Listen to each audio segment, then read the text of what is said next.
Shumai guys, and welcome back to the airwaves. You've tuned in to the Life to the Full podcast, the podcast that helps you make the most of your time here on Earth.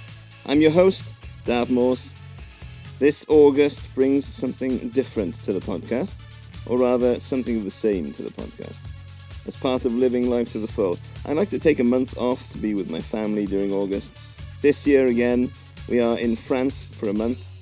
We are doing 2 home exchanges, so our accommodation costs are negligible, thus contributing to our financial health. It means we basically get to stay in someone's home for free, whilst someone stays in our home. If you want a bit more of a rundown on how you can holiday for free, then check out episode 21 of the podcast, or you can search for Dafydd Morse on YouTube, and I have a video there if you prefer that, or listen to both. Inspired by Paula Pant's September sabbatical, I am putting out the most popular episodes and my favourite episodes from the archives, just in case you are a new listener and haven't gone back to the beginning, or even just as a reminder of some of the good stuff from the past, which is worth reminding ourselves of. The first episode to revisit is an early episode, episode 11. It's by far and away my most popular episode. It speaks to a struggle we all have of how to speak so that people hear us. What we say is often not what the other person hears. So, as you listen to this, I'd encourage you to consider how you can apply the musings I have to your life. And also, if you're not able to take a month off in your life, start asking the question, what would my life have to look like so that I could just take a month off? What would I have to do to make it a reality?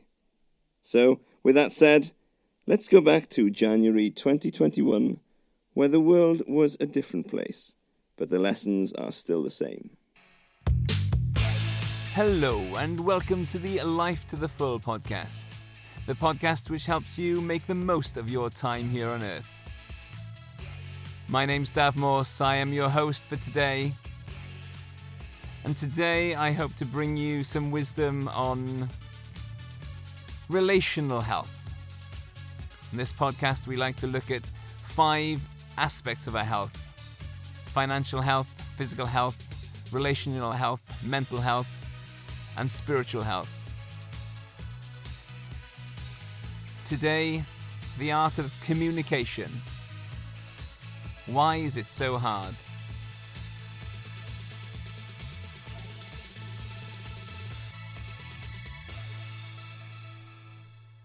So let's get started. You come across as arrogant. You come across as smug. You come across as unfeeling. You come across as superior.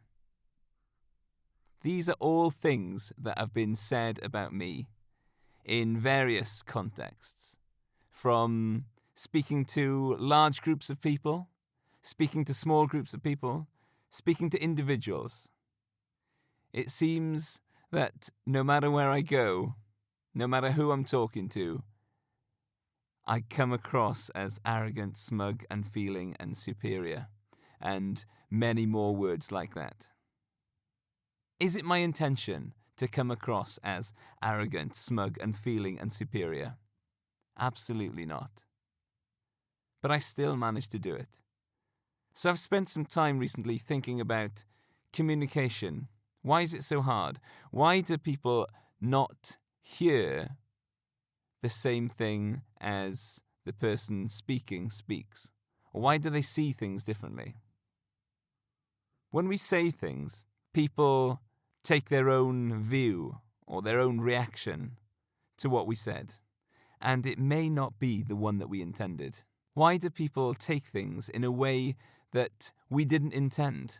Well, one reason is that we've all had different things go on in our lives. That means we react in different ways to different things. If I said to someone, that meal would have been nicer with a little bit more garlic, all I mean is that that meal would have been a little bit nicer with a little bit more garlic. Now, some person might receive that and say, okay, yes, I agree. This meal would have been better with more garlic. I will do that next time, no problem.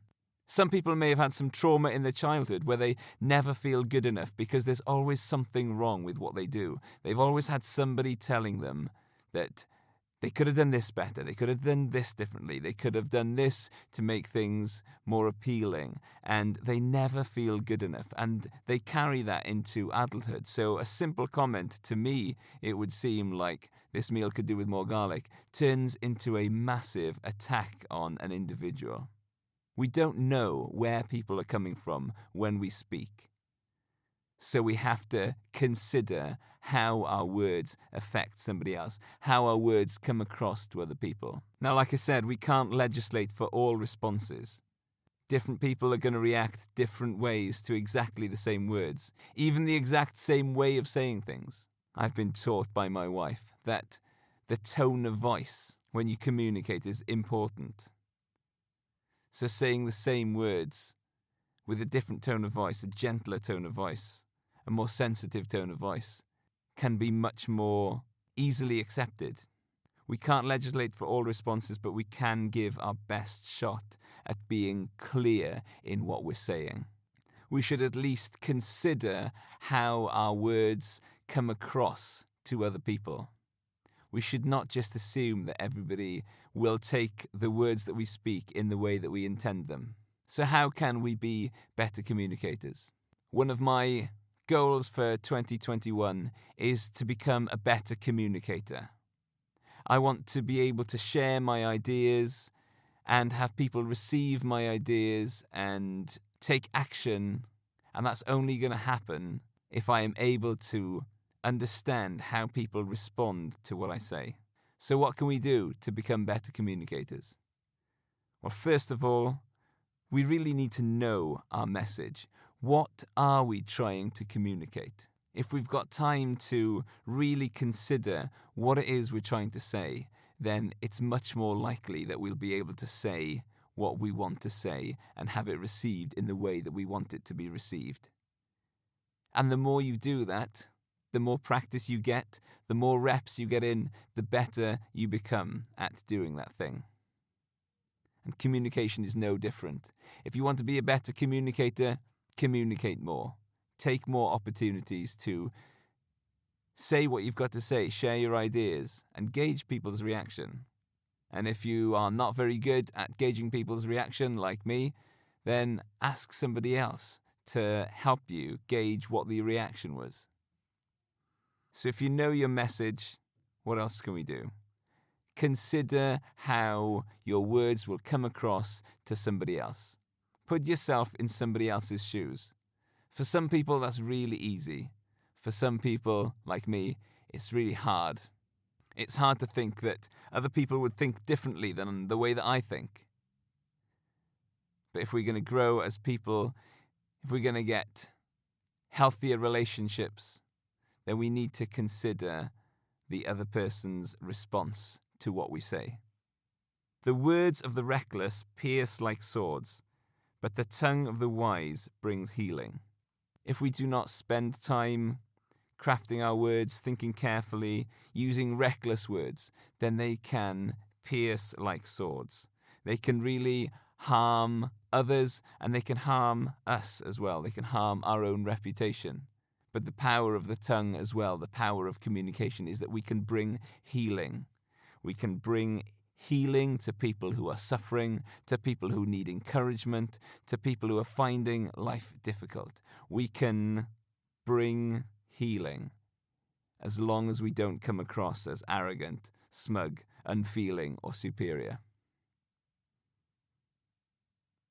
We have a responsibility to ourselves to make sure we communicate our ideas, thoughts, point of view in a way that we intend. And we have a responsibility to those who are listening to make sure we communicate our ideas, thoughts, and point of view in the way we intended. That is my encouragement to you today, dear listener.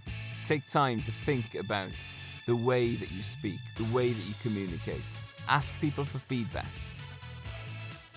You owe it to yourself, and you owe it to those around you and those that listen. That's it for today. Hope you'll join me next time. Peace out.